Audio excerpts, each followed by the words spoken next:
Bonjour à tous et bienvenue sur ce plateau de French Tech TV, French Tech Côte d'Azur TV, appelons-la ainsi.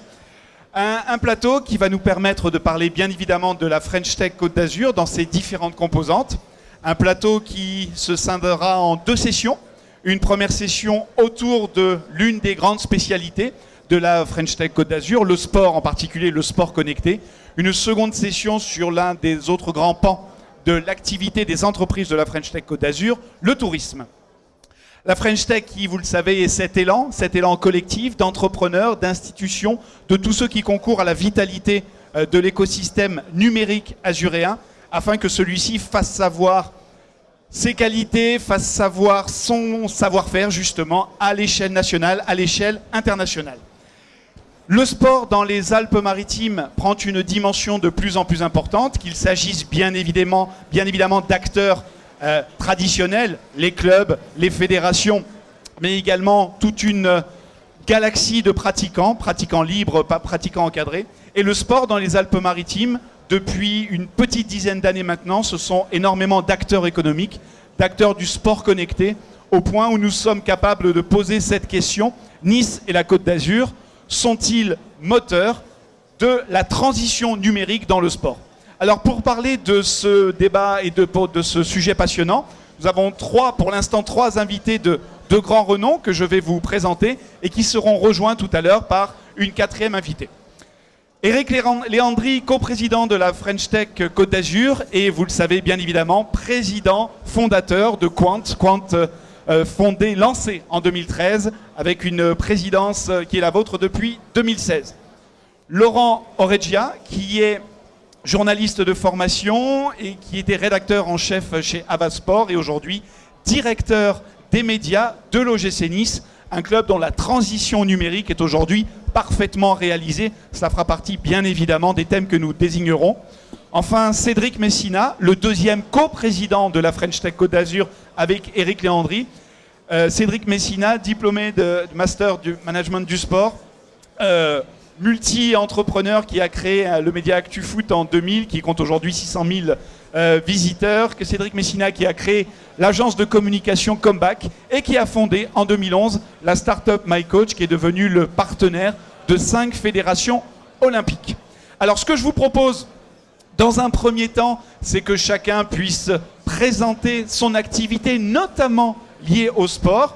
Et il y a une assez jolie annonce, je crois, à réaliser à travers le travail que Quant a réalisé et le lancement de Quant Sport. Éric, de quoi s'agit-il ? Bonjour à tous. Alors pour ceux qui ne connaissent pas Quant, nous sommes un moteur de recherche généraliste. À mon avis, vous connaissez peut-être mon concurrent. Ah, donc c'est Google, ouais, c'est ça, avec 2 G. Donc je l'appelle GG. Et donc le principe global d'un moteur de recherche généraliste, c'est vous donner l'ensemble des données du web. C'est ce que l'on fait depuis bientôt 5 ans maintenant. Nous allons annoncer de nombreuses nouveautés sur la plateforme. Mais une des nouveautés qui nous tenait à cœur et qui nous intéresse le plus chez Quant, c'était de permettre tout simplement d'avoir l'ensemble des informations. D'abord, on l'a fait sur la musique. On a continué sur le jeu vidéo. Et comme dans la zone, il y avait une start-up qui était à fond les manettes, tous les jours je le voyais en mode le sport c'est fantastique, le sport, il y a tout dans le sport. Et qu'accessoirement, j'ai fait un peu de sport dans ma vie, donc je me suis dit qu'il ne disait pas que des bêtises. On s'est dit que ça serait bien de faire quelque chose ensemble. On a passé 1 an et demi à y réfléchir, on a passé 1 an à collecter de la data, on a passé quelques mois à travailler sur comment élargir cette offre. On a fini par trouver une façon de travailler ensemble de façon forte et là aujourd'hui, je vais le laisser un peu présenter ce qu'il fait chez MyCoach et ensuite présenter ce que l'on va faire ensemble parce qu'il faut vraiment que vous compreniez les deux pour avoir l'impact de quelque chose qui va être juste unique parce qu'il n'y a pas d'autre alternative, il n'y a pas d'autre équivalent et qui va commencer chez les enfants pour terminer chez les seniors. Et justement, s'il fallait le pitcher en quelques secondes, quelle est la valeur ajoutée de ce Quant Sport ? C'est très très simple, hein. Aujourd'hui, si vous cherchez des informations sur le sport, vous avez forcément ce qui se passe à la Coupe du Monde en ce moment. Chez moi, comme chez les autres, vous avez les scores, vous avez les informations, vous avez le classement. Ça, c'est la Coupe du Monde. Et la Coupe Gambardella, vous l'avez où? Et puis, on va redescendre 2 secondes. La Coupe de mon village pendant l'été, vous l'avez où? Et on va remonter. Tous les sports qui ne sont pas le foot, c'est sûr, quand on a le GC Nice à côté, c'est facile. Hein, enfin, c'est facile, c'est très difficile de gérer un club de foot. Mais quand on a un joyau comme l'Alliance Riviera, quand il y a les 30 000 spectateurs qui sont là, ou 35 000, quand il y a un match de gala, tout le monde veut voir ça et tout le monde veut avoir cette info. Que se passe-t-il pour les gens qui font de la natation? Que se passe-t-il pour les gens qui font du hockey sur gazon? Que se passe-t-il pour les autres? Ils font tous du sport. On a donc tout indexé, que ce soit pour les gens, que ce soit pour les sportifs de haut niveau, que ce soit pour les équipes, que ce soit pour les entraîneurs, que ce soit pour les endroits où on peut faire du sport, que ce soit où trouver la piscine ce soir, où donner l'heure où elle est ouverte, où elle est fermée, et évidemment que ce soit trouver des tickets pour le match de ce soir, mais aussi participer au match qui est en bas de chez vous, ou si vous n'y êtes pas, peut-être avoir la possibilité de le voir en live sur Quant Sport. Même si c'est un petit match ou une compétition de natation qui n'intéressait que vous. Voilà. C'est une des parties des choses que l'on va faire ensemble. Là-dessus, on a mis de l'intelligence artificielle. De l'intelligence artificielle pour comprendre ce qui se passe dans les vidéos. De la donnée, de l'IoT, mais tout ça, Cédric va mieux l'expliquer que moi. Et toutes ces données-là, quand on les ramène vers le grand public, ne serait-ce que pour parier, je peux vous dire que ça sera mieux d'avoir tout un tas d'informations sur l'état de forme des joueurs. Si vous avez envie ensuite de faire un pari, faites-vous plaisir. Il y a plus de chances avec les données qu'on a dans Quant Sport qu'avec autre chose. Et enfin, comme on aime faire un peu de choses pour le reste du monde, on travaille énormément en ce moment à réfléchir sur l'Afrique, pour leur donner leurs données, pour leur donner leurs data, pour la partager, pour l'échanger et la partager avec toutes les sociétés qui veulent travailler dans le sport. Et donc le but au final, c'est de trouver un écosystème de gens avec des nouvelles idées, avec de la donnée qu'a capturé Cédric, avec de la donnée que je capture sur le web, et d'échanger tout ça avec tout l'écosystème. Très bien, merci beaucoup Eric. Effectivement, c'est à la fois très éclairant et engageant. Précisément, vous parliez de Cédric Messina, fondateur de MyCoach en 2011. Alors Cédric, nous connaissons vos applications par leur aptitude à diffuser du contenu, mais vous êtes bien évidemment un grand récolteur. Vos applications récoltent de la data, puisque aujourd'hui MyCoach est l'outil officiel de 5 fédérations françaises olympiques, la Fédération française de football, pour équiper ces 300 000 encadrants d'équipes inscrites par la fédération de volleyball, la fédération de surf, la fédération de hockey sur gazon et la fédération de vélo. Donc effectivement, énormément de data que vous collectez. Et j'ai cette question, pourquoi et au travers finalement de quelle synergie la Fédération française de football a-t-elle choisi de collaborer avec MyCoach? Merci Thomas, merci Eric. Je crois qu'il faudrait prendre beaucoup plus de temps pour répondre à toutes les questions et répondre en profondeur. Donc en ce qui concerne Quant Sport, je pense que c'est un des exemples concrets de ce qu'il faut faire sur le territoire. On a une table ronde French Tech. Je crois qu'il y a des synergies. Nous, on est sur une offre plus B2B. MyCoach, aujourd'hui, ça a été une offre de service pour les entraîneurs, qui est devenue une offre de service pour le haut niveau, une offre de service pour les pratiquants, où on a aujourd'hui, à ce jour, 6 produits à destination du monde sportif. Et cette offre B2B est forcément complémentaire d'une offre B2C, comme peut le présenter Quant. Je crois qu'Eric a ce rôle de moteur. Et c'est ce qu'on essaye de diffuser à l'ensemble de la French Tech. Je crois qu'il y a des collaborations croisées, il y a des choses qui se font. Il faut constamment éviter de réinventer ce qui existe déjà à côté. Et c'est ce qu'on essaye de faire. C'est un exemple qui doit en amener d'autres. Je crois que nous, à travers MyCoach, on collabore déjà avec une dizaine de startups où on intègre en fait des données de la performance.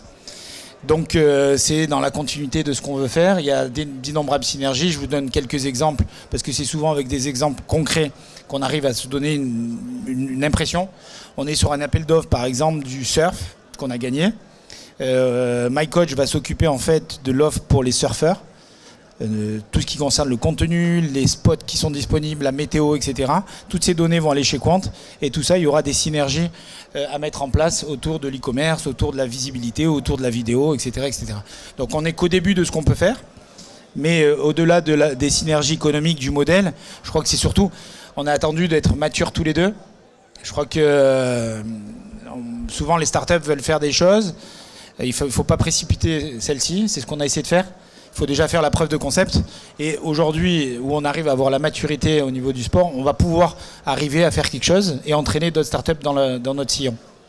Effectivement, donc une collaboration qui est en train de s'initier et une collaboration qui est à destination des acteurs du sport. Vous l'avez dit, les joueurs, les pratiquants, donc les entraîneurs et à plus large échelle les clubs. Et 70 millions de visiteurs uniques le mois dernier chez moi, donc tout le monde en fait. Et effectivement, tous ceux qui s'intéressent au sport. Mais alors, en termes d'utilité, je revenais peut-être au B2B, il y a un club dans la Côte d'Azur qui travaille de manière résolue en termes numériques et qui a opéré depuis quelques années maintenant sa transition numérique. Il s'agit bien évidemment de l'OGC Nice. Laurent Reggia, quelles sont les formes que prend cette transition numérique et précisément, quelle est l'attente que vous pouvez formuler autour de ces nouveaux outils qui nous sont aujourd'hui présentés?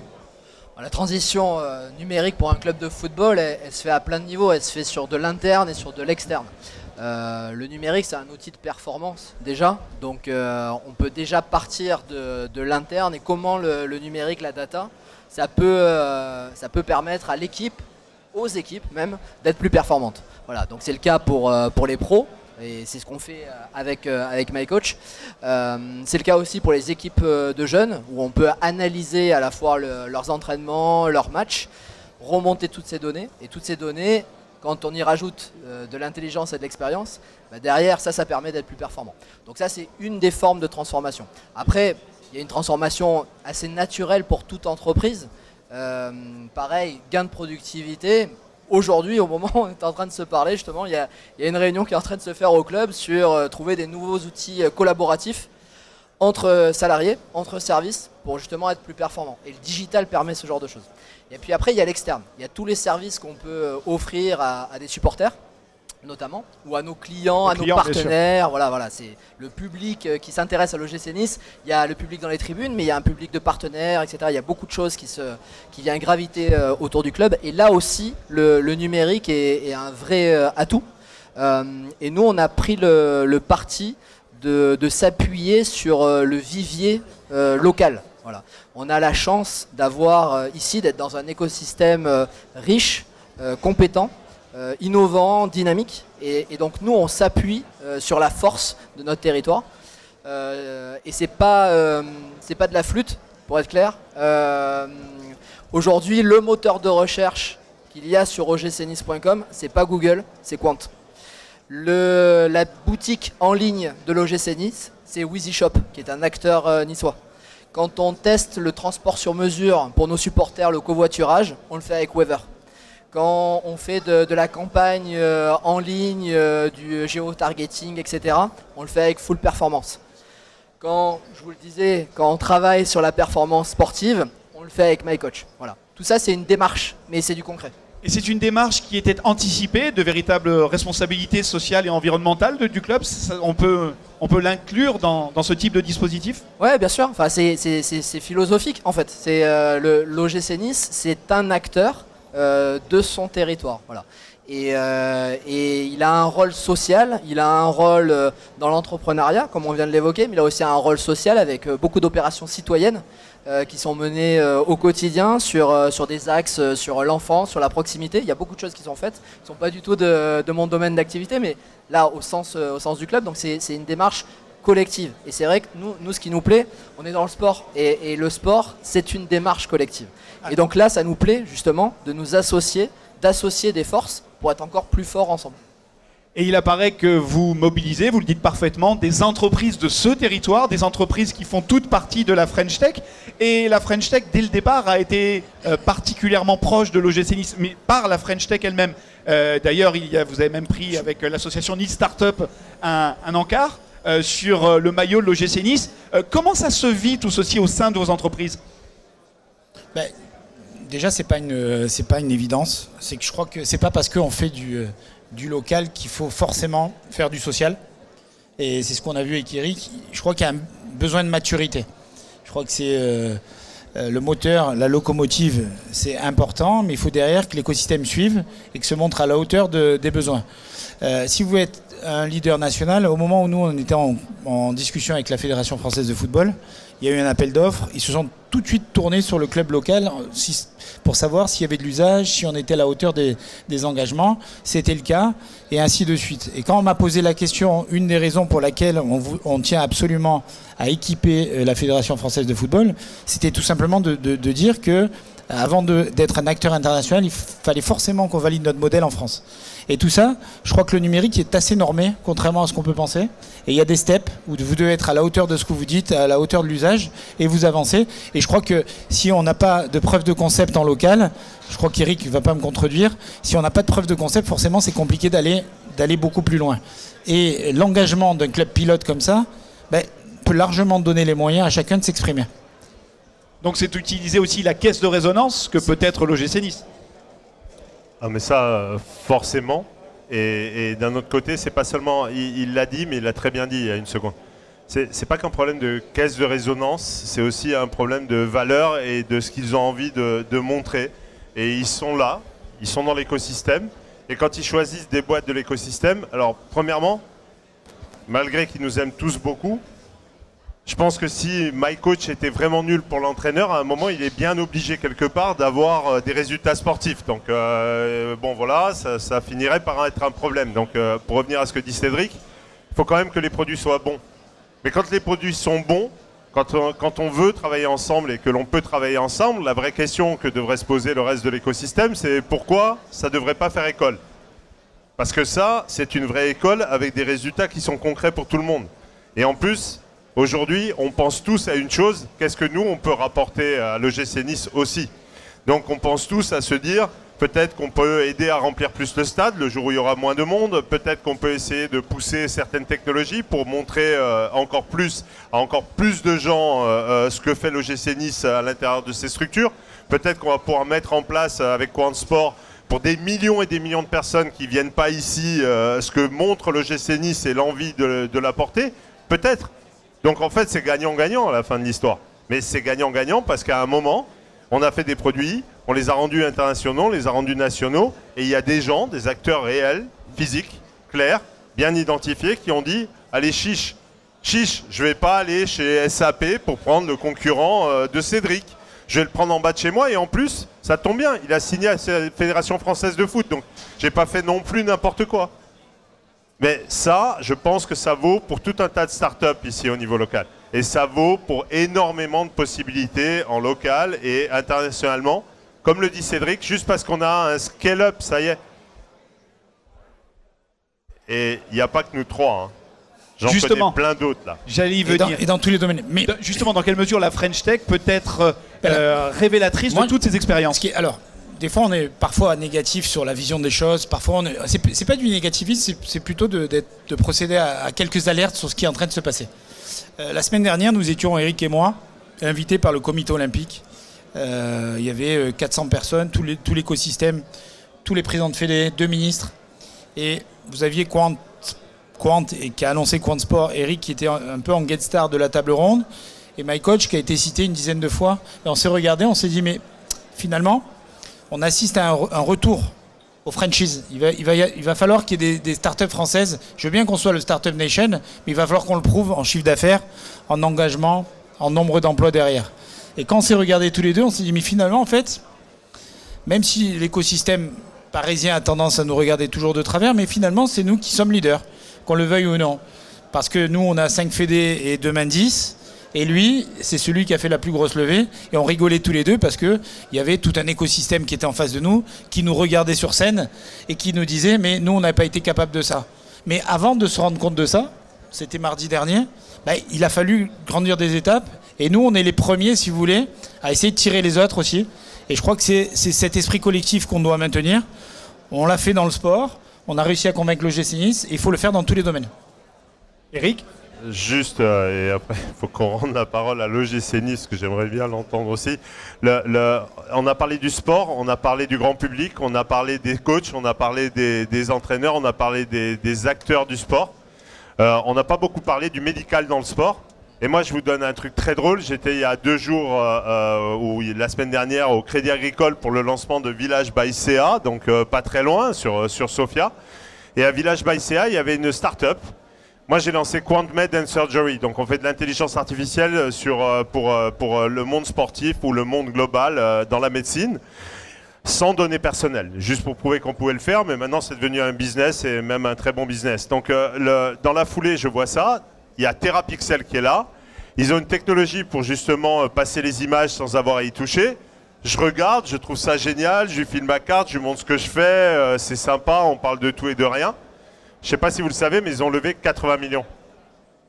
Pour maintenant faire de l'intelligence artificielle sur les données qu'ils ont, pour aller chercher les problématiques de cancer en IA. Voilà, donc le monsieur à qui je donnais ma carte, et j'étais content de voir si je pouvais l'accélérer. En gros, on va faire l'inverse. Je vais lui expliquer ce que je fais dans le médical, et puis il va me dire s'il a besoin de moi. Voilà. Et bien ça, c'était ici, c'était à Sofia, c'était pas à Brest, sauf que personne ne le sait. Il va peut-être falloir qu'on inverse le problème. Et le principe de la French Tech, c'est exactement ça. C'est pour ça d'ailleurs qu'on va rajouter une directrice déléguée adjointe pour pouvoir finir les documents que nous demande la French Tech nationale, parce que là, en ce moment, on a des succès et on veut que le monde le sache, et on veut que la France le sache, et on veut aller au CES de Las Vegas pour devenir internationaux maintenant qu'on est nationaux. Enfin, moi, je suis déjà passé international, je suis désolé Cédric, je t'attends. J'y venais, il y a précisément 2 sujets qu'il nous faut aborder, les données en particulier, la data, et l'internationalisation, le business model en particulier. Les données pour un club, notamment pour un club professionnel, sont un enjeu majeur et la protection de ces données l'est tout autant. Qu'est-ce que vous attendez d'un prestataire, Laurent, à l'OGC Nice, pour cette protection de données?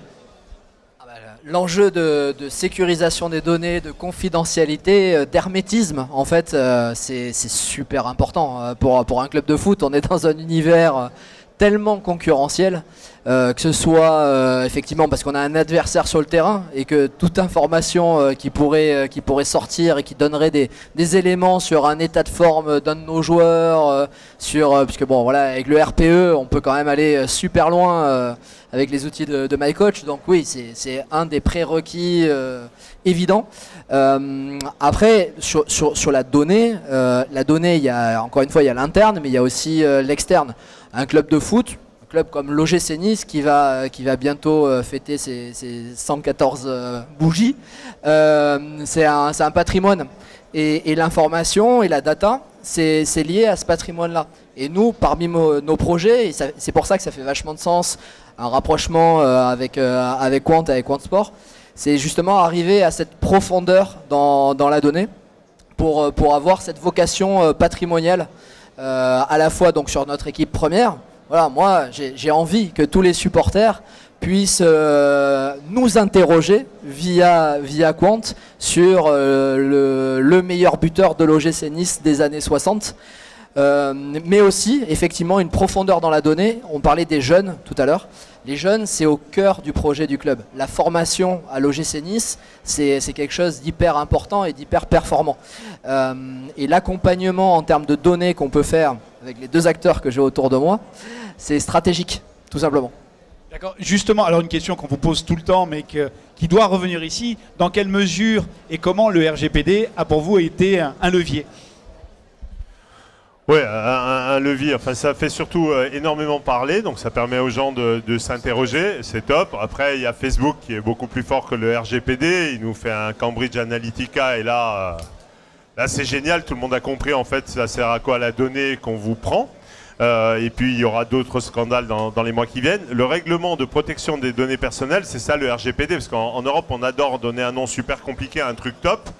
C'est en fait l'application de l'article 12 des droits de l'homme, le droit à la vie privée pour chacun d'entre nous. Hein. C'est pas plus compliqué que ça, c'est que vos données de santé, je ne les revende pas, je ne les ai pas, que les différentes données personnelles soient protégées et qu'on vous dise ce qu'on va en faire.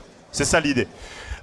Évidemment, le RGPD pour une société qui protège votre vie privée depuis 5 ans maintenant online, c'est plutôt l'aboutissement de quelque chose qui prouve qu'on est plutôt dans le vrai que l'inverse. Et ce que je viens d'entendre il y a une seconde me fascine aussi, parce que la réalité c'est qu'on nous dit à tous qu'il faut donner toutes nos données, et on se rend compte qu'en fin de compte, malgré que l'OGC Nice n'ait rien à cacher à la police, ils ont quand même 2-3 choses à cacher à leurs compétiteurs dans le match suivant pour savoir s'ils vont aligner telle ou telle personne et quelle est la personne qui est en forme et qui ne l'est pas. Donc arrêtons un peu le délire de toute transparence, c'est faux.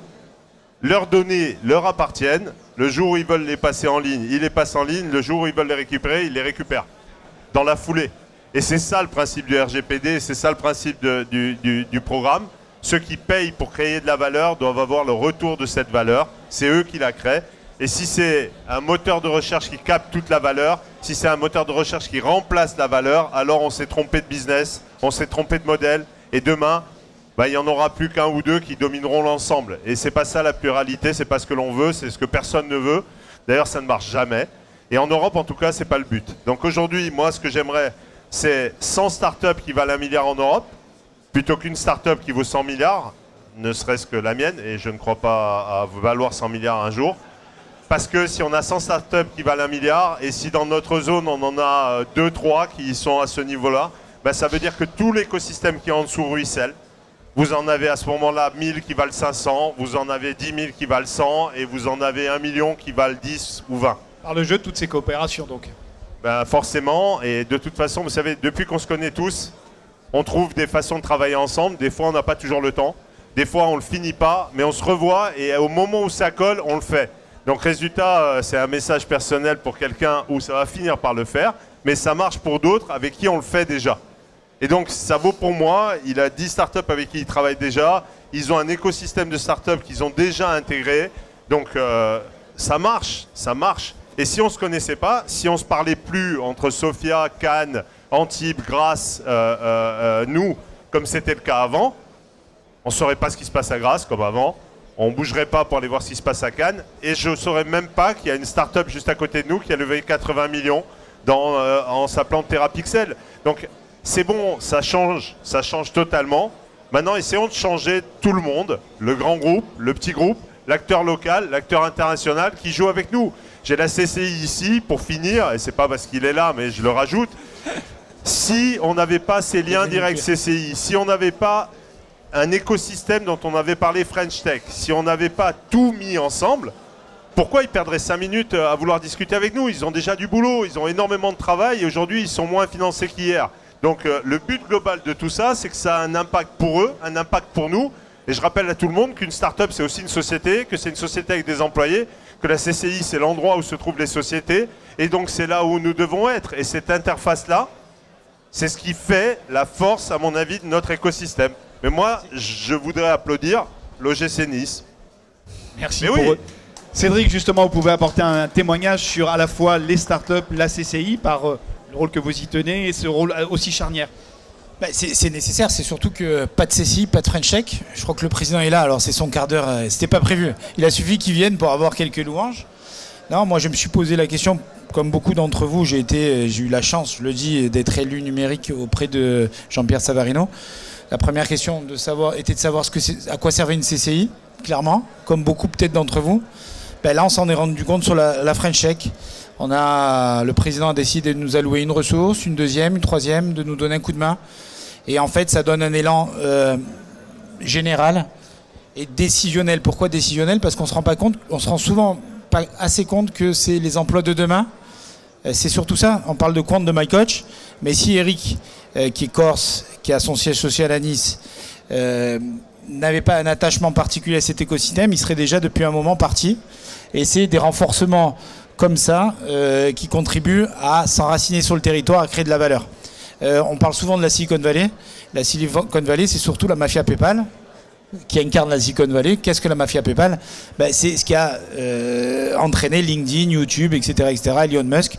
Et c'est tout un écosystème d'entrepreneurs qui se sont associés et qui ont développé d'autres idées et qui ont créé de la valeur et s'enraciner sur la Silicon Valley.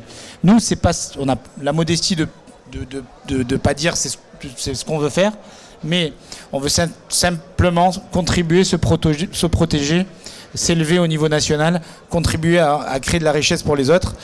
Et je crois qu'au niveau du sport, on est en train de franchir un cap. Je crois que derrière nous, souvent on nous pose la question, il y a moyen que cette Côte d'Azur et cette région, parce qu'on est aussi avec des startups marseillaises, je fais un clin d'œil aussi à la région, je crois qu'on est aussi tous, moi je suis niçois, je suis azuréen, je suis PACA, je suis sud maintenant, je suis région sud.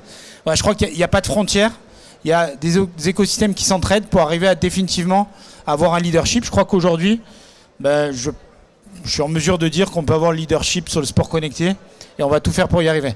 Donc c'est pas manquer d'ambition, mais je pense qu'on va le faire. Et pour finir, après la CCI, il y a la région. Et quand on parle international, ben, on était déjà en train de discuter du CES de Las Vegas. J'y venais justement, l'international qui de toute façon, qui doit être, et là on va vraiment parler de caisse de résonance, celle de votre savoir-faire, celle de vos collaborations et celle de votre chiffre d'affaires. Comment envisagez-vous, au regard des expériences qui sont menées actuellement, le développement international? Moi c'est l'inverse. Moi c'est en voyant les difficultés internationales, sur une offre B2B c'est toujours beaucoup plus compliqué. On était en Chine et quand j'ai vu la difficulté d'accès au marché chinois, on est allé avec Eric, je me suis dit il faut d'abord qu'on soit leader en France. Bon, il avait pris le plus facile. Et l'idée d'être leader en France, c'était de se dire, on a une chance unique, c'est d'être le ticket gagnant pour Paris 2024. Je crois que mardi dernier au CNOSF, c'est ce qu'on nous a laissé entendre dire. De toute manière, il va falloir des startups françaises. Donc moi, c'est totalement inversé. C'est d'abord convertir le marché français. Je crois qu'avant d'être la plateforme mondiale, Amazon a d'abord été le leader aux États-Unis sur la vente de livres. Nous, on s'est dit il faut qu'on ait entre 60 et 80% du marché du sport numérique, Ligue 1, Ligue 2, les fédés. Et le jour où on va y arriver, on va commencer à dupliquer ça à l'international, même si on a déjà une centaine de staff à l'international, mais c'est dû à une opportunité de marché. Donc être leader sur son marché pour ensuite aller conquérir le marché international. Alors ce qu'il y a d'intéressant, c'est que même des clubs sportifs peuvent servir cette ambition dans la mesure où ils s'internationalisent eux-mêmes à travers les droits de télévision. Et quand on pense à l'OGC Nice, on pense en particulier à votre actionnariat qui est également chinois et qui peut mécaniquement ouvrir des portes à cet immense marché si difficile à conquérir. Cédric et Eric l'ont exprimé pour tout cet écosystème French Tech. C'est exactement ça. Nous, il y a eu un coup d'accélérateur international à l'arrivée de nos actionnaires qui sont sino-américains. Et effectivement, notamment en Chine, où leur présence nous a bien aidé pour arriver sur ce marché qui est central aujourd'hui, enfin central, très important en tout cas. Bonjour.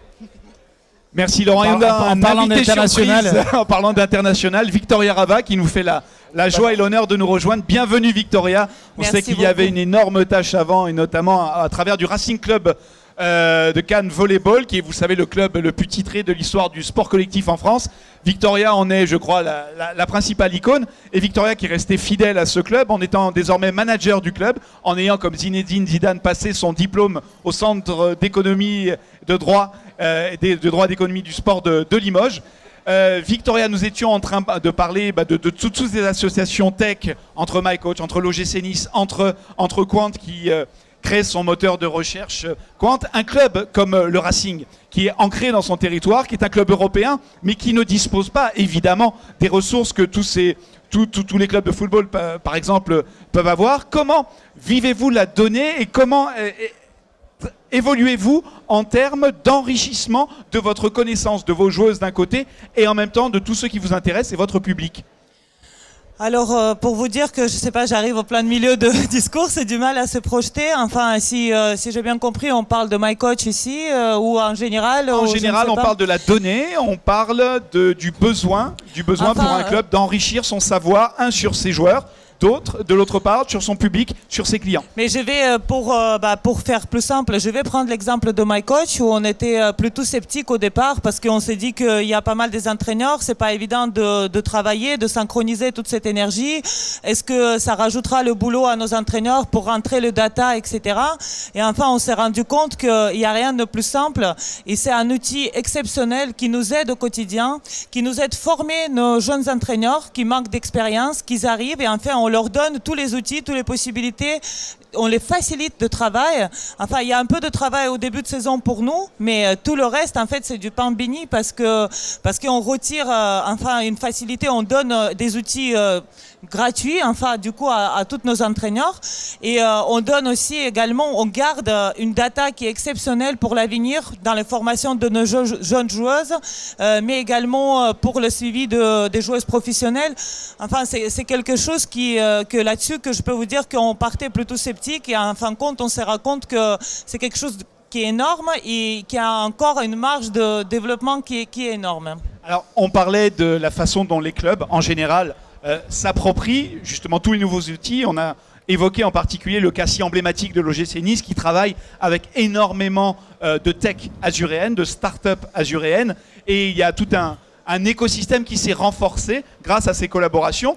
Un club comme le vôtre n'a pas mécaniquement de très très grands moyens. En revanche, il a cette faculté de fédérer. Et est-ce que le fait d'aller dans le numérique peut ouvrir, alors c'est évidemment, j'ouvre un peu une porte ouverte en le présentant ainsi, mais peut ouvrir la porte à de nouvelles collaborations, faire venir par exemple davantage de personnes par du covoiturage, etc.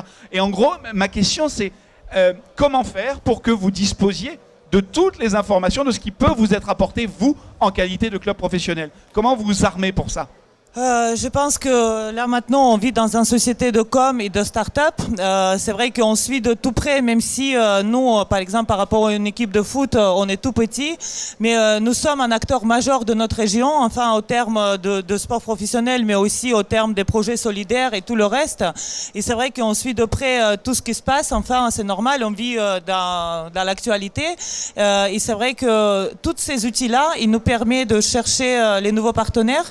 Tous ces outils là, enfin, il nous permet de mieux communiquer sur tous les niveaux, ça soit parce qu'un club professionnel aujourd'hui, c'est pas seulement sportif. Enfin, on s'occupe un peu de tout. On a plein de projets solidaires, on a plein des équipes de jeunes joueurs, on a des licenciés, on a des parents et du marketing également vous concernant. Exactement, du marketing, c'est-à-dire que les partenaires, quand ils viennent chez nous derrière, ils veulent avoir une visibilité. Ils veulent aussi également qu'on essaye de les aider pour se développer. Et tout ça, c'est énorme. Et toutes ces outils-là, en fait, ils nous facilitent le travail parce que quelque part, les startups, etc., ça remplace des personnes, pas partout, mais en tout cas, ça nous aide énormément d'être mieux organisés. Alors justement, en préambule, nous évoquions la difficulté pour beaucoup de sports d'être visible dans la vie réelle, d'être visible notamment sur Internet, sur les réseaux sociaux. Et avec Quant Sport, là je crois qu'on a un cas d'école. Prenons le volleyball en France. Dans quelle mesure Quant peut-il devenir un effet de levier pour la reconnaissance de chacune de ces disciplines, du volleyball au cas particulier? Il y a un exemple qui est pas si mal. On l'a pas encore fait pour le volley, mais on y pense très très fort et ça risque de pas tarder. Quelque chose qui a un impact immédiat, c'est le fait d'être retransmis à la télé. C'est idiot, mais c'est comme ça. Ça marche très bien, hein, non ? Ok, donc dans le cadre du volley, je crois que c'est la seule fédération, et je suis sponsor du GFC Ajaccio Volley, qui est chez les garçons le pendant de ce que vous êtes chez les filles, avec moins de succès, mais qui en tout cas arrive presque en finale européenne cette année. Il a fait quart finale, demi-finale, bon voilà. Enfin en tout cas, ils font au mieux et ils sont tout petits aussi dans un coin qui est tout petit. Et le truc, c'est que la fédération de volley, elle paye pour participer à son championnat. Elle n'est pas payée pour rentrer dans le championnat. Elle ne touche pas d'argent. Les droits télé, il n'y en a pas. C'est eux qui payent pour jouer dans leur championnat. Pour être visible. Exactement. C'est tout l'inverse. Donc maintenant, réfléchissons 2 minutes. Vous avez mis en place les systèmes avec MyCoach, nous avons Quant Sport, et puis nous mettons en place quelque chose qui permet d'avoir des dizaines de millions d'internautes. Bah, si demain matin, il y a une caméra ou 2 caméras bien placées, peut-être qu'on peut changer la logique du droit. Et il y en a mécaniquement dans le volleyball de haut niveau. Voilà, et donc on peut peut-être tout simplement un partenariat qui leur rapporte, parce que des gens qui veulent les voir, il y en a partout. Certains sont là, ils viennent au stade, et là on peut proposer de la vente de tickets, d'autres ne sont pas là. Pourquoi ils ne pourraient pas les voir et pourquoi ils ne gagneraient rien ? Ben justement, je voulais intervenir, par exemple, pour la saison prochaine. Nous, en tant que sportifs femmes, c'est vrai que notre ligue, il met toujours en priorité le championnat des garçons, parce que apparemment c'est plus vendeur, ce que je suis très sceptique là-dessus, mais bon. Et là, l'année prochaine, par exemple, le championnat des filles, il peut ne pas du tout être télévisé. On est en train d'attendre une télé qui peut-être qui répondra à nos besoins, mais c'est-à-dire que même s'ils arriveront, c'est-à-dire qu'à une partie, on va devoir financer nous-mêmes. Et souvent, quand ils arrivent comme ça, on va dire que pas avec une grande envie, ce qui se passe, c'est qu'ils nous mettent dans des horaires très compliqués et enfin, on retire rien. Aujourd'hui, pour nous, c'est très important justement d'avoir ce genre de solution parce que on touchera peut-être même complètement une autre public avec juste la télé, enfin, qui annonce des matchs, etc. Comme ça, on touchera vraiment le public qui est dédié au volley. Mais avec des autres supports, on pourrait toucher vraiment une autre public et de faire venir des personnes des mondes différents. Et c'est-à-dire que moi, aujourd'hui, en tant que manager général de club, j'aurais préféré d'avoir un support tel que le vôtre, par exemple, qui viendra nous aider à se développer là-dessus, qu'une télé qui est moyennement intéressée. Écoutez, je crois qu'on vient d'ouvrir de très très grandes fenêtres. Un mot de conclusion, Eric? Et la télé, elle a une particularité. C'est que la télé, elle doit choisir un match. Elle peut peut-être faire du multiplex, ça fait 3-4 matchs. Mais à un moment, la télé, elle ne peut pas vous mettre tous les matchs du championnat en même temps à l'écran au même moment. Et donc, elle va en choisir un. Nous, sur Internet, on ne choisit rien. On peut tout mettre, à vous de choisir. Et c'est le consommateur final qui décide du support, de l'heure et du programme qu'il veut voir. C'est cela une vraie révolution. Donc je crois que nous ouvrons de superbes fenêtres au terme de ce débat qui nous permettent d'entrevoir que le sport connecté a trouvé ici même à Nice et dans la Côte d'Azur une véritable source d'inspiration et de développement. Nous avons la deuxième partie du débat, mais Eric, vous vouliez terminer à nouveau? Je termine juste sur une chose. C'est dès que c'est fait et lancé, c'est-à-dire dans le mois et demi, 2 mois qui viennent, c'est juste unique au monde. Alors comme on adore dire que c'est les voisins qui ont tout commencé et compagnie, ben non, encore une fois, c'est pas les voisins. Et juste avant, vous aviez Chabal ici, que tout le monde connaît évidemment. Ben, il a joué contre Zinedine Zidane, on a retransmis le match à Bastia, à Fouriane, tranquillement sur Quant Sport Live, et ça cartonne. Des centaines de milliers de personnes ont regardé. C'était pour l'association humanitaire de Pascal Olmeta. Donc on peut le faire pour de l'humanitaire et on peut le faire pour du sport tous les jours. Donc voilà, on vous espère nombreux. Merci beaucoup pour votre participation. Merci messieurs, merci madame.